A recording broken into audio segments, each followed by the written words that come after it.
Hello, শোনা যাচ্ছে?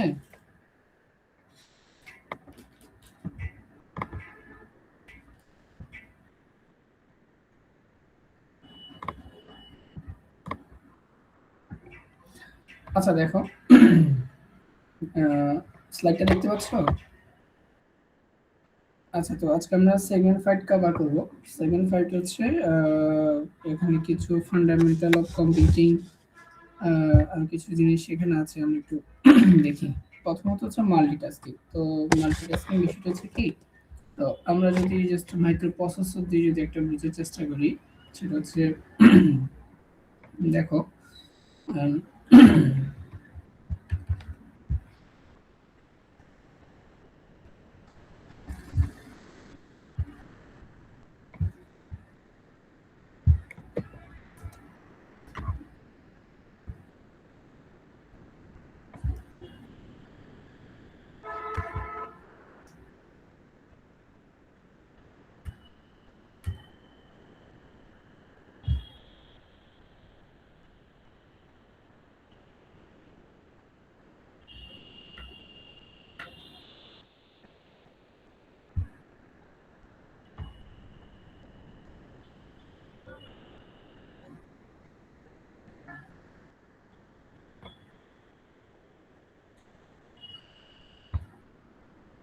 ডাউনলোডের কাজটা কমপ্লিট করবে, আবার সেম সে স্ট্যাকে নিয়ে চলে যাবে এবং আগেরটা সে রিস্টোর করবে। তাহলে এখন আমি বলতে পারি যে কিছুক্ষণ পর পর সে একবার হচ্ছে কি ইউটিউব রান করতেছে, একবার সে ডাউনলোড করতেছে। তাহলে এই টাইম স্লটটা যদি একদম ছোট হয়, তাহলে আমার কাছে মনে হবে এই দুইটা জিনিস প্যারালালে চলতেছে। এটা হচ্ছে মাল্টিটাস্কিং। বুঝতে পারছো মাল্টিটাস্কিং কনসেপ্টটা কি? মানে মাল্টিটাস্কিং বলতে বোঝায় আমি এট এ টাইম হচ্ছে দুইটা টাস্ক কমপ্লিট করব, কিন্তু প্রসেসর এট এ টাইম কি দুইটা করতে পারবে? এই প্রসেসরটা করতে পারবে না। তাহলে আমি এট তাকে দুইটা কিভাবে করাবো? করাবো হচ্ছে যে আমরা তাকে কি করব, এইখানে ধরো আমি এই দুইটা কোড, তাহলে এই কোডটা হচ্ছে আমার কি ওয়াচিং ভিডিও। আমি যখন ওয়াচিং ইউটিউব, আমি ইউটিউব দেখতে যাচ্ছি, তাহলে এটার কোডটা হচ্ছে বা ইউটিউব রান করতে যাচ্ছি, এই কোডটা হচ্ছে ধরো এই জায়গার মধ্যে আছে। আবার ধরো আমি কোনো একটা জিনিস ডাউনলোড করতে যাচ্ছি, তো এই কোডটা ধরো এই জায়গার মধ্যে আছে। তাহলে এখানে একটা তার অ্যাড্রেস আছে, আর এই কোডের একটা কি অ্যাড্রেস আছে না, সেগমেন্ট আর অফসেট অ্যাড্রেস। আচ্ছা, এখন প্রসেসরের মধ্যে সিএসআইবি এর মধ্যে কি থাকে, নেক্সট যে ইনস্ট্রাকশন রান করবে সে অ্যাড্রেসটা থাকে না? আচ্ছা, তো যারা এই সেকশন তারা বুঝবে, যাদেরকে আমি ফোর্থ সেকশনটা পড়েছিলাম, মানে ফোর্থ সেগমেন্টটা পড়েছিলাম। তো এখানে খেয়াল করো, প্রথমত সে কি করবে, এই সিএস বা ওই ফার্স্ট যে কোডটা আছে এই কোডগুলো one by one, line by line সে এক্সিকিউট করবে। এক্সিকিউট করার পর কিছুক্ষণ পর তার যে সিএসআইবিটা সে আবার স্ট্যাকে পাঠিয়ে দিবে, এবং সে পরবর্তীতে এই যে ডাউনলোডের যে কোডটা আছে, কোডটা হচ্ছে সে কোথায় নিয়ে আসবে, সিএসআইবি তে নিয়ে আসবে। মানে কি, এবার সে ডাউনলোডের কোডটা এক্সিকিউট করবে। আবার কিছুক্ষণ পরে কি করবে, সে স্ট্যাকে নিয়ে গিয়ে আবার আগের কোড, মানে তোমার ওয়াচিং ভিডিও ইউটিউবের তার কোডটা সে ইনস্টল করবে, দেন সেটা এক্সিকিউট করবে। তাহলে আমি দেখতে পাচ্ছি যে কিছুক্ষণ হচ্ছে তোমার কি ইউটিউবের কোডটা এক্সিকিউট করতেছে, আর কিছুক্ষণ সে ডাউনলোডের কোডটা এক্সিকিউট করতেছে। তাহলে এখানে এই কারণে এটা এখন টাইম সুইচিংটা খুব ফাস্ট হওয়ার কারণে আমার কাছে মনে হবে দুইটা এট টাইম রান করতেছে। বুঝতে পারছো জিনিসটা? আচ্ছা, এটাকে বলে একটা মাল্টিটাস্কিং। তাহলে multitasking is the ability of operating system to execute multiple task sim. তো একটা মাল্টিপল টাস্ক করবে, যদিও সে একসাথে করে না, কিন্তু আমার কাছে মনে হয় সেটা সেম টাইম হচ্ছে। It doesn't mean that all task run exactly at the same time, but the CPU switches between them so quickly that it appears simultaneous to the user. মানে সিপিইউ কি করে, খুব ফাস্ট এই কোডগুলোকে switch করে, একবার এটা একটু রান করবে, এটা আরেকবার অন্যটা রান করবে। এভাবে সুইচ হওয়ার কারণে আমার কাছে মনে হবে সে দুইটা একসাথে রান করতেছে। তো এটাকে হচ্ছে এখন এই কাজটা করার জন্য দেখো, এই কাজটা করার সিলেক্টে দেখো অটোমেটিক টাস্ক হ্যান্ডলিং মানে কি বোঝায়? এই যে আমরা বলছিলাম যে ইনিশিয়ালি সে, ধরো আমি যদি দুইটা কাজ করি, একটা হচ্ছে ইউটিউব ভিডিও দেখা আর একটা হচ্ছে তোমার ডাউনলোড করা, তাহলে সে প্রথমে ইউটিউব ভিডিও রান করলো, তারপর হচ্ছে এটা এই কোডটা হচ্ছে আবার হচ্ছে স্ট্যাকে দিয়ে আবার সে পরবর্তীতে ডাউনলোডিং এর কোডটা স্টোর করলো কোথায়, প্রসেসরের মধ্যে, আবার প্রসেসর সেটা এক্সিকিউট করবে।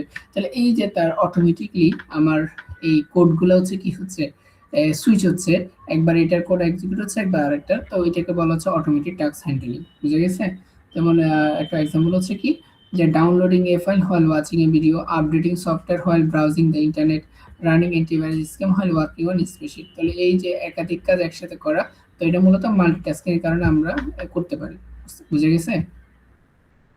আচ্ছা, এখন মাল্টি ইউজার সিস্টেম বলতে কি বোঝায়? এটা এমন একটা ডিভাইস বা কম্পিউটার যার মধ্যে হচ্ছে একাধিক ইউজার অ্যাক্সেস করতে পারে সিমultaneously, মানে একসাথে। এটা হচ্ছে তোমার multi user system.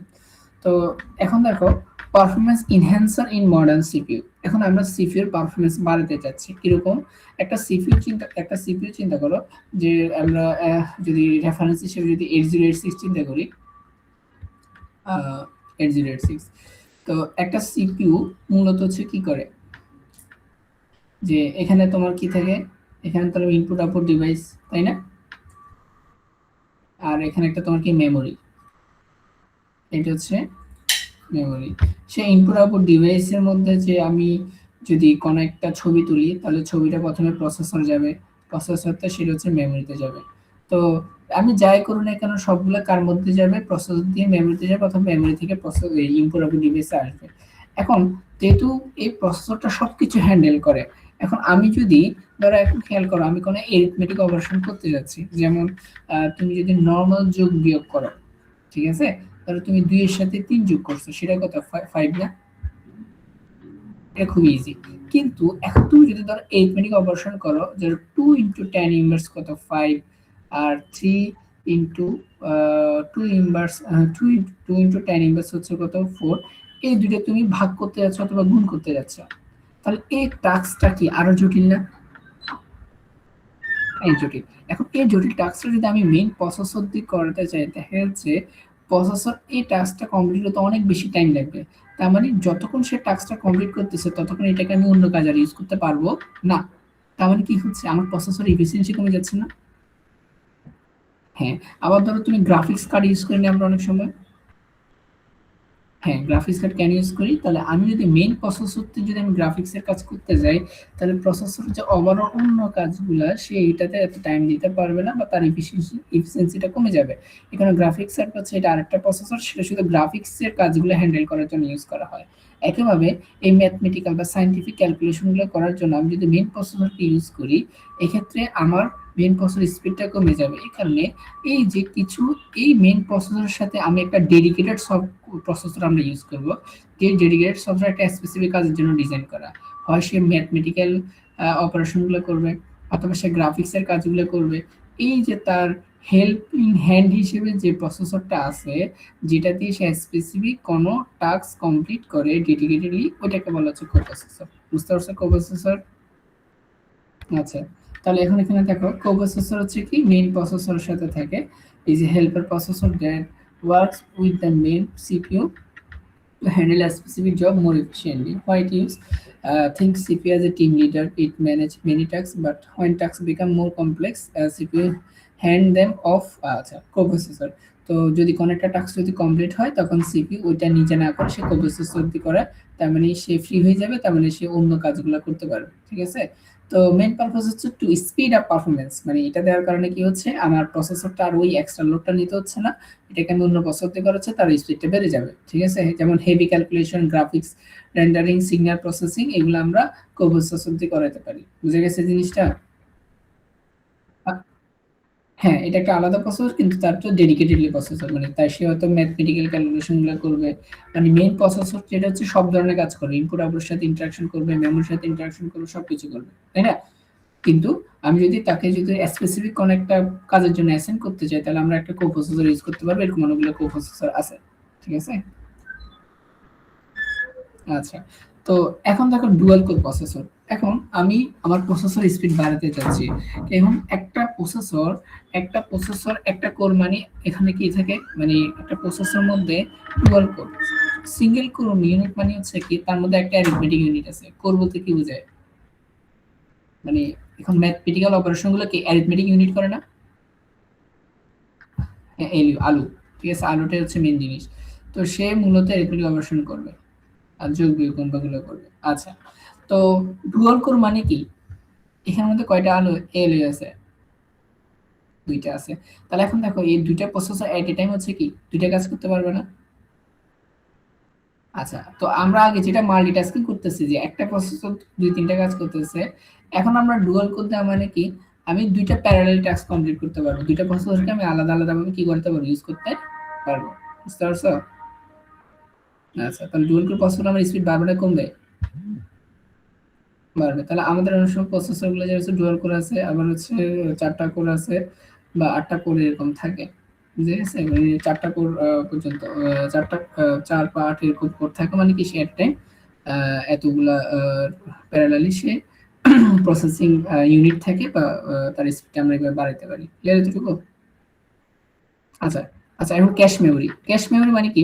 Cache memory হচ্ছে খেয়াল করো, আমরা এই যদি একটা প্রসেসর থাকে, এটা হচ্ছে মাইক্রো প্রসেসর, তাই না? আর এটা হচ্ছে ধরো আমার একটা মেমোরি। তো একটা হচ্ছে মেমোরি, এটা হচ্ছে মেমোরি। তো তোমরা এটা কি আমি ক্লাসে এক্সপ্লেইন করছিলাম হয়তো।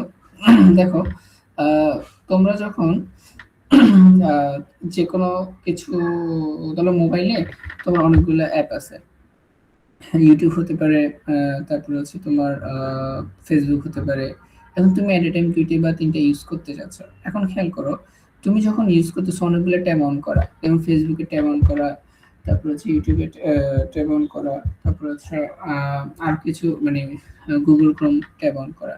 এখন তুমি যখন সুইচ করবা, ধরো তুমি এখন হচ্ছে ইউটিউবে একটু ঢুকলা, ঢুকে আবার ফেসবুকে আসলা। এখন ফেসবুকে যখন আসলা, তখন কি তুমি কি দেখতে পাবা? আগে যেখানে ছিল সেখানে দেখতে পাবা, নাকি এটা আবার নতুন করে তোমার রিফ্রেশ হয়ে আবার প্রথম থেকে আসলে সেটা দেখতে পাবা? হ্যাঁ, এখন তুমি যদি অনেকক্ষণ এটাকে যদি তুমি যদি মানে রাখো, মানে কোথাও ইউজ না করে যদি রেখে দাও, আবার যদি ওখানে ফেসবুকে যাও, তখন কি আবার কি রিফ্রেশ করবে নাকি আগের জায়গা থেকে আসবে? রিফ্রেশ করবেন। তার কারণ কি? কারণ এই যে মাইক্রো প্রসেসর যখন কোনো মেমোরিকে অ্যাক্সেস করবে, যখন মেমোরির সাথে নরমালি মেমোরিটা হচ্ছে মাইক্রো প্রসেসরের বাইরে থাকে। তো মাইক্রো প্রসেসর যখন মেমোরি অ্যাক্সেস করতে যাবে, তো যেটা ফ্রিকুয়েন্টলি অ্যাক্সেস করে ওই ডাটাটা মাইক্রো প্রসেসরের সাথে ছোট্ট একটা মেমোরি থাকে, এটা হচ্ছে ক্যাশ মেমোরি বলা হয়। আমি কথা বুঝছো? মেইন মেমোরিটা কিন্তু মাইক্রো প্রসেসরের বাইরে। তাহলে একটা ক্যাশ মেমোরি থাকে, ক্যাশ মেমোরি কি করে, সে দেখে হচ্ছে যে কোন ডেটাটা বা কোন জিনিসগুলো, কোন কোডগুলো সে ফ্রিকুয়েন্টলি অ্যাক্সেস করে। তখন এই কোডগুলো হচ্ছে তোমার এই ক্যাশ মেমোরির মধ্যে স্টোর থাকে। তখন মাইক্রো প্রসেসর সেটাকে হচ্ছে মেমোরি থেকে, যদি তোমার কি না করে, মেমোরি থেকে তোমার ডাটা না নিয়ে সে ক্যাশ মেমোরি থেকে ডাটাটা নেয়। তখন এই কারণে আমার ওই ভ্যালুটা হচ্ছে সে হোল্ড করে রাখতে পারে। কিন্তু ক্যাশ মেমোরি হচ্ছে স্পেসটা ছোট, তার সাইজটা ছোট। এই কারণে যেমন রিসেন্টলি যেগুলো ইউজ হয়, যদি ধরো তুমি ফেসবুক ইউজ করছো অনেকক্ষণ আগে, তারপরে মাঝখানে অনেক কিছু ইউজ করছো, তখন সেটা ক্যাশ মেমোরি থেকে হারিয়ে যাবে। তখন সে যখন আবার তুমি অন করবে, তখন সেই মেইন মেমোরি থেকে ডাটাটা আনবে, তখন এখানে রিফ্রেশ হয়ে যায়। তো ক্যাশ মেমোরি মূলত কি করে, এই আমার প্রসেসর যে ফ্রিকোয়েন্টলি যে ডাটাগুলো ইউজ করে, ওই ডাটাটা বা যে কোডগুলো ইউজ করে, যে প্রোগ্রামটা ইউজ করে, ওই প্রোগ্রামটা স্টোর করে রাখবে। বুঝতে পারছো?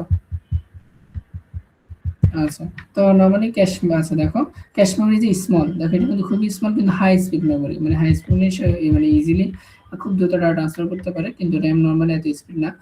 Frequently access data and instruction, তাহলে কি সে স্টোর করবে, যেটা ফ্রিকোয়েন্টলি ডাটা অ্যাক্সেস করে কে সিপিইউ, এবং ইনস্ট্রাকশন সে, এই দুইটা জিনিস সে কি করে ক্যাশ মেমোরি হোল্ড করবে। এখন দেখো, মডার্ন প্রসেসর অপারেট মাস ফাস্টার দেন মেইন মেমোরি। আচ্ছা, তো ক্যারেক্টারিস্টিক হচ্ছে মাস ফাস্টার র্যাম দেন র্যাম, র্যাম চেয়ে বড়, স্মলার ইন সাইজ, এটা নরমালি সাইজ ছোট হয়, ভায়োলেট মেমোরি মানে হচ্ছে পাওয়ার অফ হলে এটা চলে যাবে। আচ্ছা, এখন ক্যাশ মেমোরি হচ্ছে তিনটা আছে, তিন ধরনের ক্যাশ মেমোরি আছে।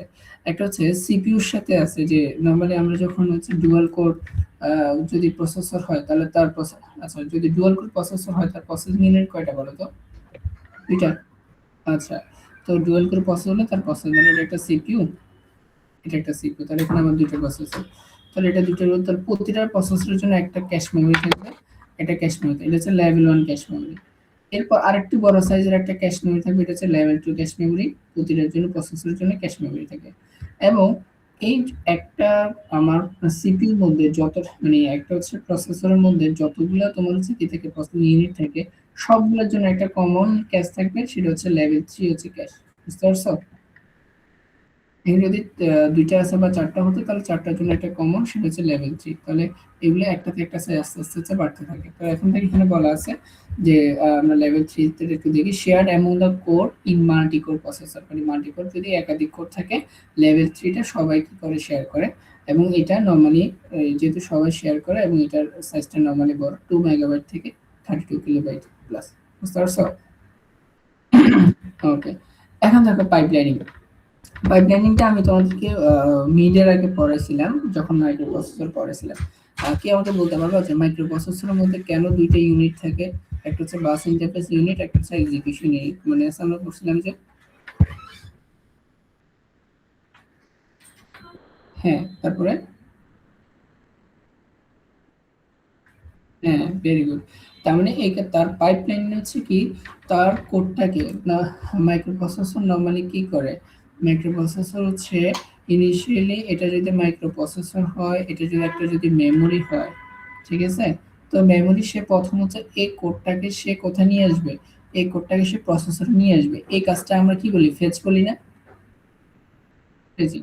তো ফেচিং করার জন্য অনেক ধরনের ওয়ে আছে, সে হচ্ছে অ্যাড্রেস পাঠাবে, অ্যাড্রেস পাঠালে সে ডাটাটা দিবে, দেওয়ার পর সে এখন ফেচ করার পর এটা কি করা হয়, এটা সে বোঝার চেষ্টা করবে, বোঝাটাকে বলা কি বলা, ডিকোড বলা হয় না, ডিকোড বলা হয়। আচ্ছা, তো তারপর হচ্ছে সে কি করবে, এক্সিকিউট, এক্সিকিউট করবে। তো আমরা নরমালি এই তিনটে স্টেজ পড়ছি না, এখন আমরা আরেকটু ডিটেলস পড়াশোনা করি। তো পড়াশোনা করি যেটা হচ্ছে আমরা তখন আমাদের যে 8086 সেটাকে আমরা দুইটা ইউনিটে ভাগ করছি, ফেচিংটাকে একটা ইউনিট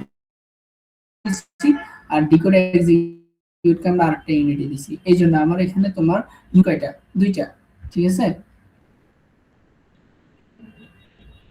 আচ্ছা, এখন আমরা যেটা করব, এটাকে আমি আরো কিছু ভাগে ভাগ করব, যে instruction execution type. Instruction execution দুই ধরনের হতে পারে, একটা হচ্ছে পাইপলাইন, একটা হচ্ছে নন পাইপলাইনিং। পাইপলাইনিং মানে কি, পাইপলাইনিং মানে হচ্ছে আমার একটা কোডকে সে যখন নিবে, এটাকে আমি কয়েকটা ভাগে ভাগ করব। কয়েকটা ভাগে ভাগ করব মানে হচ্ছে কি, এখানে ধরো হচ্ছে এই ধরো এখানে আমরা যদি আগের আগের থিওরি থেকে আমরা বুঝি, একটা হচ্ছে ফেস এক্সিকিউট কোড। তাহলে প্রথম কোডটা যখন ফেচ হবে, আচ্ছা, তাহলে এখানে আমরা যদি তিনটে স্টেজ চিন্তা করি, একটা হচ্ছে তোমার ফেচ, এটা হচ্ছে এক্সিকিউট, আর একটা হচ্ছে তোমার কত, ডিকোড। বুঝতে পারছো, আমরা যদি এখানে তিনটা স্টেপ চিন্তা করি, তাহলে দেখো একটা এক নম্বর কোড যখন ফেচ করবে, আহ, প্রথম কোডটা ফেচ করতেছে, ঠিক আছে, পরবর্তীতে এটা ধরো ক্লক সাইকেল, ক্লক ঠিক আছে, 1 2 3 4 5, এবার আমি যদি দেখি পরবর্তীতে এটা দেয়, পরবর্তীতে যখন আমি যখন সেকেন্ড ক্লকে যাবে, তখন হচ্ছে কি, তখন প্রথম কোডটা, প্রথম হচ্ছে কোডটা এক্সিকিউট করবে, আর 2 নম্বর কোডটা হচ্ছে কি করবে, ফেচ করবে। আমার কথা বুঝে গেছে। 3 নম্বর সাইকেল হচ্ছে কি হচ্ছে, প্রথম কোডটা হচ্ছে তোমার কি ডিকোড করবে, 2 নম্বর কোডটা হচ্ছে এক্সিকিউট করবে, 3 নম্বর কোডটা হচ্ছে ফেচিং করবে। তো এভাবে হচ্ছে তোমার কি হয়, যে একটা ফেচ হতে থাকবে, একটা এক্সিকিউট হতে থাকবে, আর একটা হচ্ছে তোমার ডিকোড হতে থাকবে। এখন খেয়াল করো, ফুল ডিকোড হওয়া মানে কি একটা কোড ফুল রান হওয়া। তাহলে এখন এক্ষেত্রে কি হয়, একটা শেষ হওয়ার আগে কি আরেকটা শুরু হয়ে যায় না, তখন আমি প্যারালাল কাজ করতে পারি, তাহলে এটা একটা পাইপলাইনিং। আর যদি নন পাইপলাইনিং হয়, নন পাইপলাইনিং করতে এখানে কোনো কি থাকে না, কোনো সেগমেন্ট থাকে না, যেমন 8085, যে একটা কোড ফেচিং থেকে ডিকোড এক্সিকিউট হওয়া পর্যন্ত হচ্ছে ফুল কাজ সম্পূর্ণ হওয়া না হওয়া পর্যন্ত আরেকটা কোড ফেচ হবে না, এটাকে বলা নন পাইপলাইনিং। বুঝে গেছে। যেমন ধরো ইনস্ট্রাকশন 1, ইনস্ট্রাকশন 1 যখন ফেচ থেকে শুরু করে এক্সিকিউশন হয়ে যাবে, তখন ইনস্ট্রাকশন 2টা শুরু হবে, তারপর ইনস্ট্রাকশন 2 শেষ হলে তারপর ইনস্ট্রাকশন 3, তাহলে এটাকে বলা হচ্ছে তোমার কি, নন পাইপলাইনিং। ক্লিয়ার এতটুকু। আচ্ছা, আচ্ছা, এখন পাইপলাইনিং কি? Pipelining refers divide and execution, মানে একটা কোডের আমরা ফেচিং থেকে শুরু করে একদম এক্সিকিউশন পর্যন্ত আমরা কিছু ভাগে ভাগ করব, এবং প্রতিটা ভাগ প্যারালালে আমরা রান করব। এটা হচ্ছে তোমার হচ্ছে pipelining. Instruction into multiple stage executing this stage in parallel for different instruction. আচ্ছা, তো এটা কি পয়েন্ট, কি ইনস্ট্রাকশন আর ডিভাইড ইনটু মাল্টিপল স্টেজ, তাহলে আমার একটা ইনস্ট্রাকশন যেটা মেমরি থেকে আসবে সেটাকে আমি অনেকগুলো স্টেজে ভাগ করব, এবং প্রতিটা স্টেজ আমরা কি প্যারালালে রান করব। এখন পাইপলাইনের স্ট্রাকচারটা কি, যে প্রতিটা স্টেজ রান করার জন্য কিছু রেজিস্টার থাকবে, লজিক থাকবে, আচ্ছা, তারপর ইন্টারমিডিয়েট রেজাল্ট থাকবে, ইনপুট অফ নেক্সট থাকবে, এবং সিনক্রোনাইজেশন ডাটা থাকবে। তো এটা একটু পরেরটা দেখো, একটু ক্লিয়ার হবে। ইনস্ট্রাকশন পাইপলাইন স্টেজ, তো এখানে আমরা নরমালি এটাকে 5টা ভাগে ভাগ করছি। সেটা হচ্ছে কি দেখো, আমরা যদি আবার একটু চিন্তা করি, তাহলে একটা কোড নিয়ে আমরা চিন্তা করি, তাহলে আমরা আবার ফিগারটা আঁকতেছি, অনেকবার আগে ফেলছি, তো আবার আঁকি। এটা হচ্ছে 8086, ঠিক আছে। এখন দেখো এখানে ধরো একটা হচ্ছে মেমোরি, এটা হচ্ছে মেমোরি, মেমোরি, ঠিক আছে। এটা হচ্ছে আমরা দিলাম ডাটা সেগমেন্ট। এখন আমি কোনো একটা ইনস্ট্রাকশন দিলাম, মুভ এ এল, ঠিক আছে, এটা হচ্ছে তোমার কত, বিএক্স। ক্লিয়ার এতটুকু। ধরো এটা হচ্ছে ডাটা সেগমেন্ট, আর বিএক্স এর ভ্যালু হচ্ছে তোমার কত, 2000। তাহলে এটা বললাম হচ্ছে, ধরলাম এটা হচ্ছে তোমার কত, 2000। তার মানে কি, এটা হচ্ছে তোমার কত, এটা ধরলাম হচ্ছে 3AH। তাহলে এখানে যদি মাইক্রোপ্রসেসর, এখানে যদি এক্স রেজিস্টার থাকে, তাহলে এটা হচ্ছে তোমার কত AL, এটা তোমার কত AH AL। এই বুঝতেছো? জি স্যার। আর মিনিটে কি মুভ AL BX মানে কি? BX ব্যাকেন্ডি বুঝাচ্ছে এটা একটা অফসাইড অ্যাড্রেস, মানে 2000 লোকেশনে যে অফসাইড অ্যাড্রেসটা আছে, অফসাইড 2000 লোকেশন যে অফসাইড অ্যাড্রেস, সেখান থেকে ডাটাটা কোথায় আসবে? AL এর মধ্যে আসবে। তাহলে AL এর মধ্যে কত আসবে?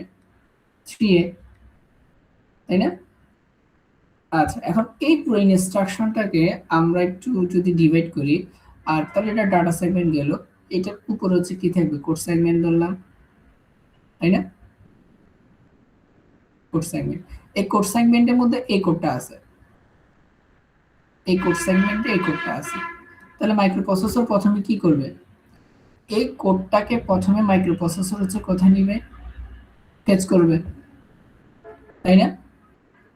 ফেচ করে বুঝবে যে, ফেচ করার পর সে এবার ডিকোড করবে, তাই না?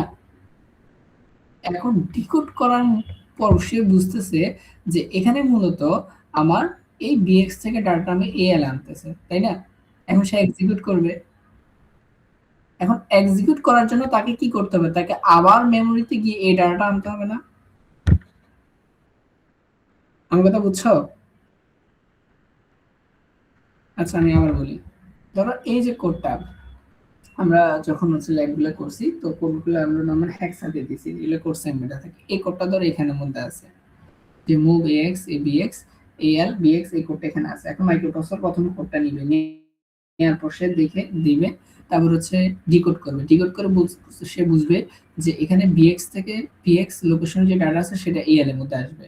এখন সে যখন BX লোকেশন থেকে ডাটা AL এর মধ্যে আনতে যাবে, মানে এক্সিকিউট করতে যাবে, তার মানে কি তাকে প্রথমে একটা মেমোরিতে অ্যাক্সেস করতে হচ্ছে না? আবার আবার মেমোরি। তাহলে এইটা দেখো, এক্সিকিউশন করতে গেলে যদি আমার কোনো মেমোরিতে অ্যাক্সেস করতে চাই বা মেমোরিতে ডাটা নিতে চাই, ডাটা বা রাখতে চাই, তখন আমার মেমোরি অ্যাক্সেস করতে হবে। তাহলে এটা মেমোরি অ্যাক্সেস, মানে এটা হচ্ছে 4 নাম্বার স্টেপ। বুঝতে পারছো? এখন মেমোরি থেকে যখন অ্যাক্সেস করবে, সে এত ডাটাটা নিয়ে আবার কোথায় রাখবে? আমার মাইক্রোপ্রসেসর রেজিস্টার, মানে AL এর মধ্যে রেখে দিবে না? হ্যাঁ, তাহলে এটাকে বলতেছে রাইট ব্যাক, মানে সে মেমোরি থেকে ডাটা নিয়ে বা তোমার রেজিস্টার থেকে ডাটা নিয়ে সে আবার কোথায় মানে সে রাইট ব্যাক বলতে কি বোঝায়? সে মেমোরি থেকে ডাটাটা কালেক্ট করে আবার কোথায় রাখবে? রেজিস্টারের মধ্যে রাখবে, তাই না? তাহলে এভাবে আমরা তাকে কয়টা ভাগে ভাগ করতে পারি? যে কোনো একটা ইনস্ট্রাকশনটা 5টা ভাগে ভাগ করতে পারি। তো এখন দেখো এখানে খেয়াল করো যে পাইপলাইনিং জিনিসটা কিভাবে হয়। দেখো, এটা দেখতে পাচ্ছ? হ্যাঁ, দেখো তাহলে এখানে প্রথম প্রথম ব্লকের মধ্যে দেখো, প্রথম ব্লকের ফার্স্ট ইনস্ট্রাকশনটা তোমার কি হচ্ছে? ফেচ হচ্ছে, তারপর ডিকোড হচ্ছে, এক্সিকিউশন হচ্ছে, তারপর মেমোরি লাগলে মেমোরি হবে, তারপর হচ্ছে এখানে তোমার রাইট ব্যাক। আবার দেখো এখানে আমরা যদি পরবর্তীতে পরের ক্লক সাইকেলে গেলে কি হচ্ছে? একটা বার যখন প্রথম সাইকেলটা ডিকোড হবে, তখন দ্বিতীয়টা হচ্ছে তোমার কি হবে? ফেচিং হবে। যখন দ্বিতীয়টা এক্সিকিউট হবে তখন হচ্ছে প্রথমটা এক্সিকিউট, তারপর ডিকোড হবে। তাহলে এইভাবে আমরা পাইপলাইনের মাধ্যমে আমরা হচ্ছে কি করতে পারি? আহ, আরো ইফিশিয়েন্টলি তোমার হচ্ছে ইনস্ট্রাকশন গুলো ফার্স্ট আরো কি করা যায়, মানে মেমরি আরো ইফিশিয়েন্টলি আমরা ইউজ করতে পারি প্রসেসরকে। বুঝতে পারছো? আচ্ছা, তাহলে এটা গেল। এখন এই পাইপলাইনিং করতে গেলে কিছু প্রবলেম আছে। আচ্ছা, টাইপ অফ পাইপলাইনিং, পাইপলাইনিং হচ্ছে দুই ধরনের হতে পারে। তাহলে এখন এখানে খেয়াল করো, এই যে কোডটা আমরা দিলাম এখানে হচ্ছে দুই ধরনের, একটা হচ্ছে অ্যারিথমেটিক পাইপলাইনিং আর একটা হচ্ছে তোমার কি এক্সিকিউশন পাইপলাইনিং। তো এখন এখানে ধরো এই যে মুভ AX BX, এখানে কি কোনো অ্যারিথমেটিক অপারেশন হয়েছে নাকি জাস্ট কোনো ইনস্ট্রাকশন? বলো তো। ভেরি গুড, তাহলে এটাকে বলেছে ইনস্ট্রাকশন পাইপলাইনিং। ক্লিয়ার? এটার স্টেপ হচ্ছে এটা, এতক্ষণ যেটা বলছি সেটা। ক্লিয়ার? আচ্ছা, এখন যদি এরিথমেটিক পাইপলাইনিং মানে কি? এরিথমেটিক পাইপলাইনিং মানে হচ্ছে, হ্যাঁ, ও যদি কোনো যোগ বিয়োগ করে তখন সে কিভাবে করবে? এখন যোগ বিয়োগ হচ্ছে নরমাল যোগ বিয়োগ না, আমরা যদি এটা যদি পাওয়ার বা এরকম কোনো যোগ বিয়োগ থাকে তখন সে কিভাবে এটা হ্যান্ডেল করবে? আমাকে তো বুঝে গেছে। তাহলে এখন আসলে আমরা অলরেডি আমরা ইনস্ট্রাকশন পাইপলাইনটা পড়ছি, এবার এরিথমেটিক পাইপলাইনটা দেখি। যে arithmetic pipeline divides an arithmetic problem into various sub problem, হ্যাঁ, এক্সিকিউট ইন ভ্যারিয়াস পাইপলাইন। তো এখন সেটা কি কি? The following sub operation are perform in this case. তাহলে এরিথমেটিক যখন হবে তখন সেখানে কিছু কি থাকতে পারে? কিছু দশমিক সংখ্যা থাকতে পারে। আমার কথা বুঝতে পারছো? আচ্ছা, এখন সে কি করবে? সে প্রথমত এরিথমেটিক অপারেশন সে ৪ টা ভাগ করবে। একটা হচ্ছে এক্সপোনেন্ট কম্পারিজন। তাহলে ধরো তোমাকে যখন আমি কোনো জিনিস যোগ করতে বলি, দেখো মাইক্রো তোমার এই ডিভাইসগুলো যখন কোনো যোগ বিয়োগ করে, সে সবসময় কি করে? ধরো তুমি যখন ২ এর ধরো ১২ এর সাথে তুমি ২ যোগ করতে যাচ্ছ, তাহলে এটা কিভাবে হবে? তাহলে প্রথমে কি করবা? প্রথমে এখানে একটা শূন্য ধরে নিতে হবে না? ব্যালেন্স করে নিতে হবে না?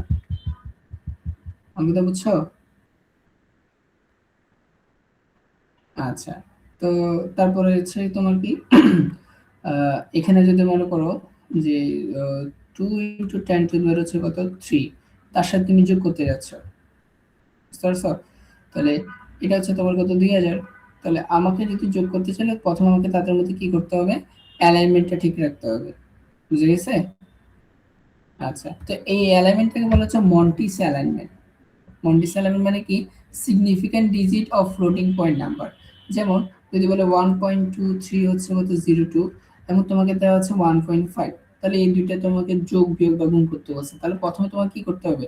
এইগুলাকে প্রথমে সবগুলাকে ডিজিট সংখ্যা সমান করতে হবে, তাই না? এটাকে বলা হচ্ছে মন্টিস অ্যালাইনমেন্ট। তাহলে আমি যখন যোগ করব, সে প্রথমে এক্সপোনেন্ট কম্পারিজন বলতে কি বোঝায়? যে পাওয়ার, যে আমি যখন ২ বা ৩ টের সঙ্গে যোগ বিয়োগ করব, সে প্রথমে দেখবে কার পাওয়ারটা বেশি।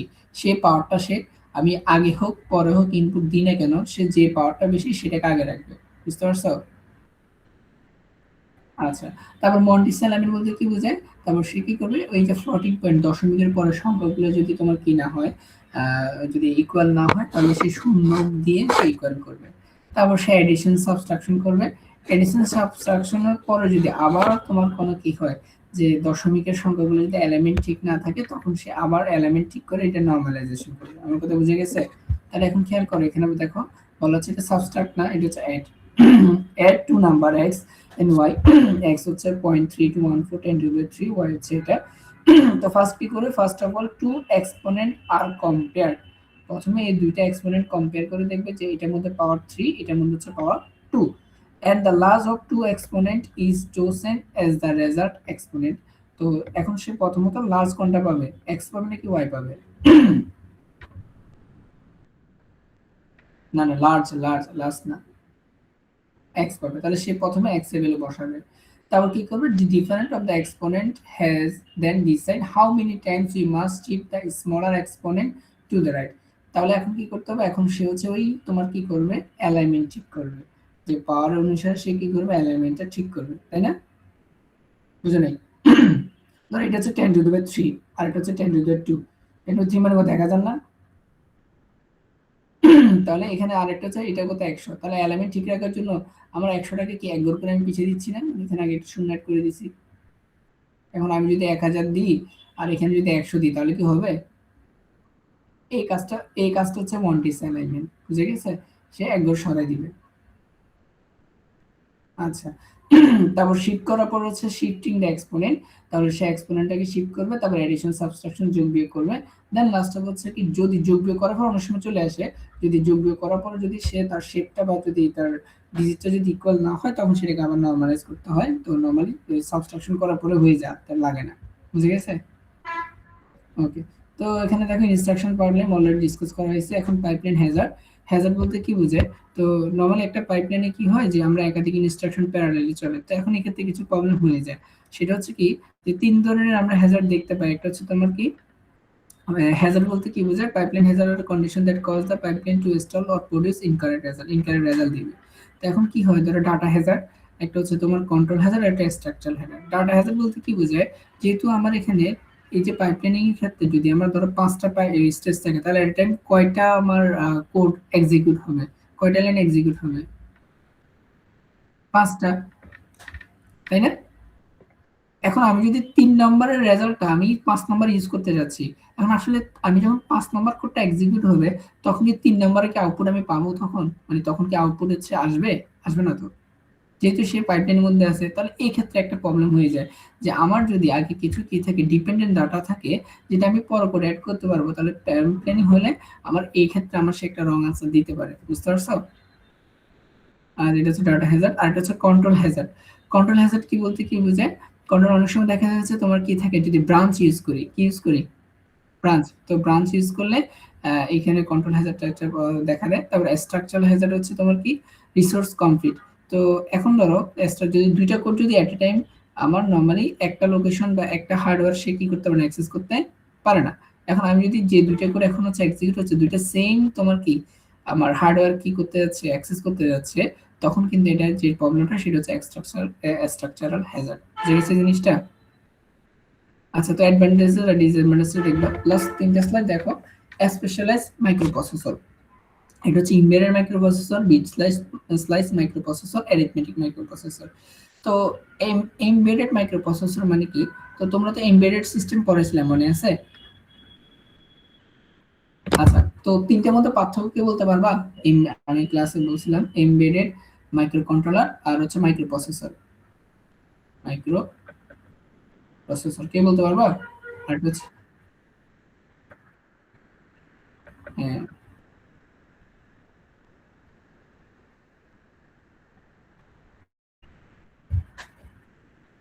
Very good. আর এমবেডেড?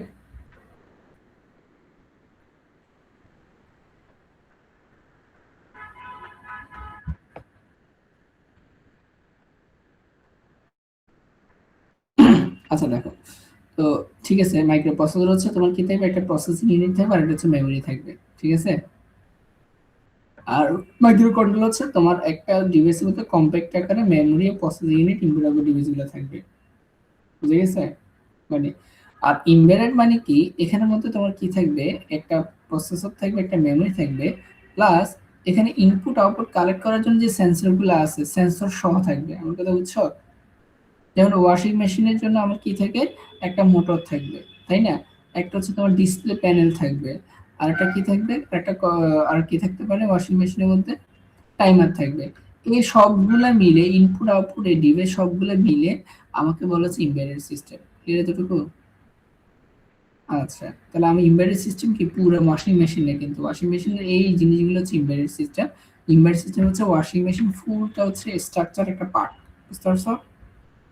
আচ্ছা, তাহলে এমবেডেড মাইক্রোপ্রসেসর বুঝে গেছে যে এটার সাথে কি থাকবে, একটা প্রসেসিং ইউনিট থাকবে, একটা মেমরি থাকবে, আর তার সাথে ইনপুট আউটপুট যে ডিভাইসগুলো সবগুলো মিলে এমবেডেড মাইক্রোপ্রসেসর। ক্লিয়ার?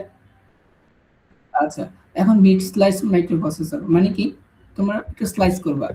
এখন এটা হচ্ছে তোমার ইউজার ফ্রেন্ডলি আর কি।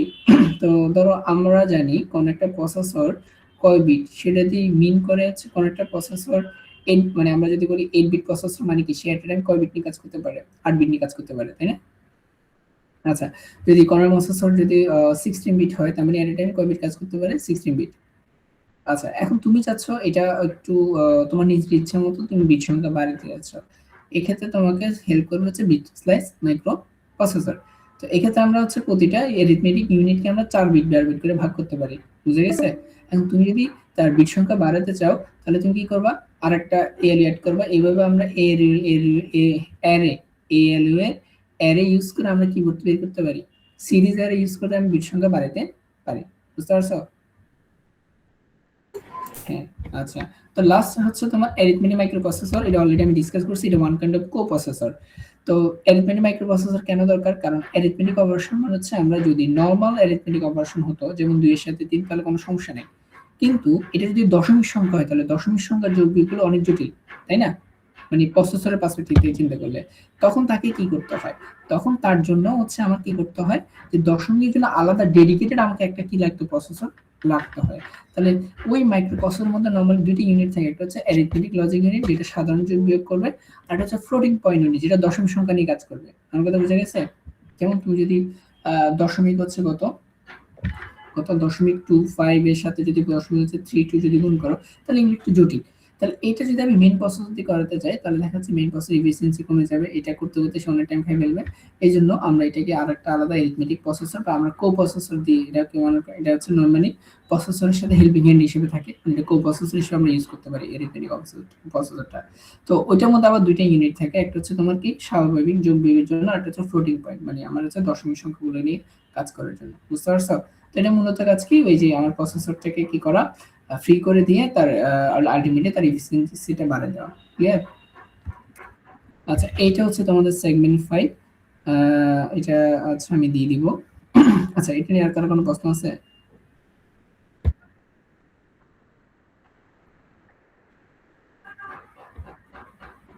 মানে বিট সাইজ বলতে বোঝায় ধরো তোমার 4 বিটে, তোমার ধরো একটা প্রসেসর হচ্ছে 4 বিটের, তাই না? এখন ধরো তুমি 8 বিট করতে যাচ্ছ, তাহলে তুমি কি করবা, 4 বিট 4 বিট দুইটা এএলইউ কে তুমি কি করবা একসাথে সিরিজে কানেক্ট করে দিবে, তাহলে কয় বিট হয়ে গেছে? 8 বিট। হ্যাঁ, তারপর তুমি যদি আরো যদি দুইটা অ্যাড করো তাহলে কয় বিট? 16 বিট। আমার কথা বুঝতে পারছো? ধরো 64 বিট, তো 64 বিট এএলইউ ডিজাইন করা যদি অনেক জন্য টাফ হয়ে যায়, তাহলে সে কি করে, সে ধরো হচ্ছে তোমার 16 বিটের চারটা যদি সিরিজে কানেক্ট করে তাহলে কয় বিট হয়ে যাচ্ছে? 64 বিট। হ্যাঁ, তো আমরা 16 বিট করতেছি না, আমরা শুধু 4 বিট 4 বিট করতেছি, এলইউটা হচ্ছে 4 বিট করে। তো আমি 4 বিট যদি আমি এলইউ সংখ্যা যদি বাড়াই, সিরিজ কানেকশন করি, তখন দেখা যাচ্ছে কি আমার এখানে তোমার কি বিট সংখ্যা বেড়ে যাচ্ছে, তার মানে তার হচ্ছে স্পিডটা বেড়ে যাবে। ক্লিয়ার এতটুকু?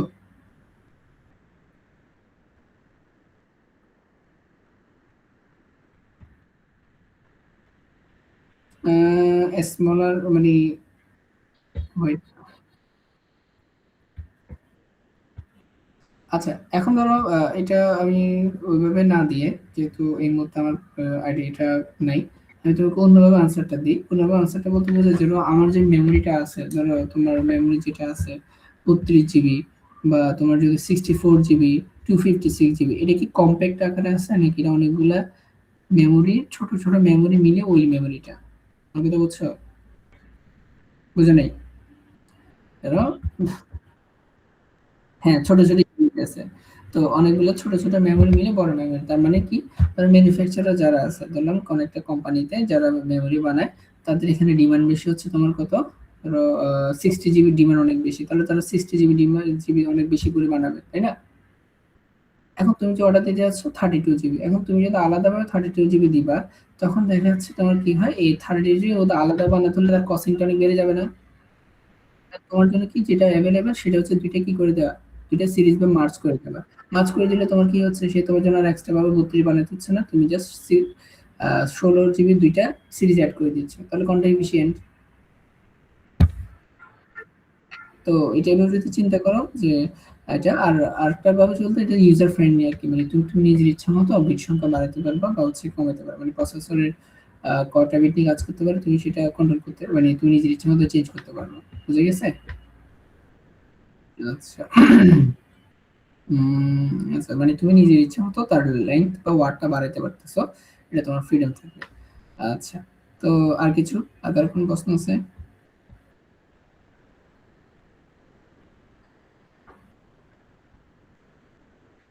আচ্ছা তো নেক্সট আমি যদি 8 পারি। ফোরটা একটু দেখাই দিবেন এখন, মানে একটু ওভারভিউ করে দিলে ভালো হতো। 4 টা 4 টা আমি আরেকদিন টাইম নিব। মানে তোমাদের নেক্সট উইকে কি কোনো মানে বাড়তি প্রেশার আছে? জি স্যার, সিটি আছে। শনিবার কি আছে? শনিবার কোনো কিছু আছে?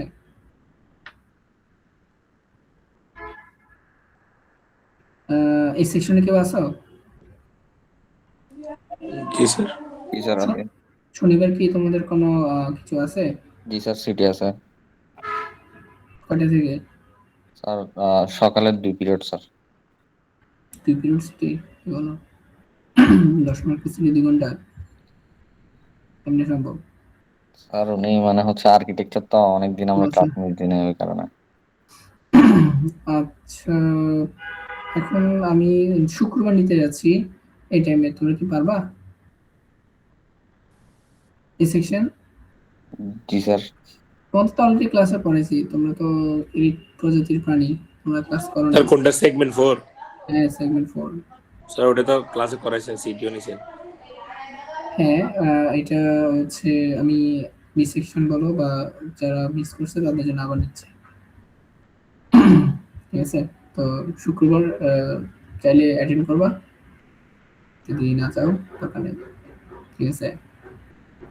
আর তোমাদের কোনো যদি টপিক আর এই সেকশনকে বলতেছি, তোমাদের আজকে আমি সেগমেন্ট 6 টা পড়াইছি, সেগমেন্ট 8 আজকে পড়ালাম, সেগমেন্ট 5। তো তোমাদের সেগমেন্ট 6 এর ছোট্ট একটা টপিক বাকি রয়ে গেছে। এটা যদি সম্ভব হয় আমি আরেকদিন মিলে কভার করব। তো তোমাদের ল্যাব তো তোমাদের মোটামুটি ছিল তো প্রায় শেষ, জাস্ট আরেকটু বাকি। তো তোমাদের আমি প্রজেক্ট নিব হচ্ছে কি বারে, নেক্সট মঙ্গলবার বলছে, তাই না?